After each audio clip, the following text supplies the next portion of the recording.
আপনি জানলে অবাক হবেন যে সোনার থেকেও মূল্যবান এই ফলের বীজ। শুধু ব্যবহারের সঠিক নিয়ম জানা দরকার। আমরা সকলেই পেঁপে খাওয়ার পর তার বীজ সাধারণত ফেলে দিই, কিন্তু এই বীজ কতটা উপকার শুধু খাওয়ার নিয়মটা জেনে নিলেই হবে।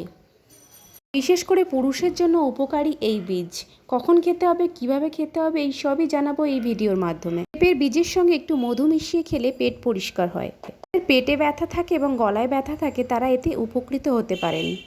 এছাড়াও লিভারের সমস্যাতে খাবারের অনীহাতে লেবুর রসের সঙ্গে পেঁপের বীজ মিলিয়ে খেলে লিভারের সঙ্গে যুক্ত যে কোনো সমস্যা পুরোপুরি নির্মূল হয়ে যায়। বিশেষ করে পুরুষদের জন্য এই ফলের বীজ ভীষণ উপকারী।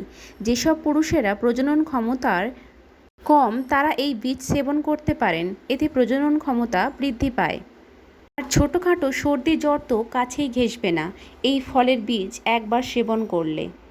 চলুন দেখে নেওয়া যাক কীভাবে এই ফলের বীজ খেতে হবে।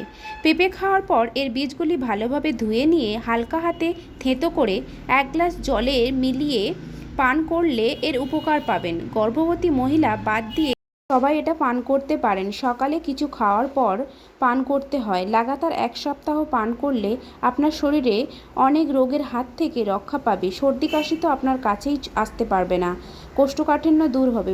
ভিডিও ভালো লাগলে লাইক এবং শেয়ার করবেন।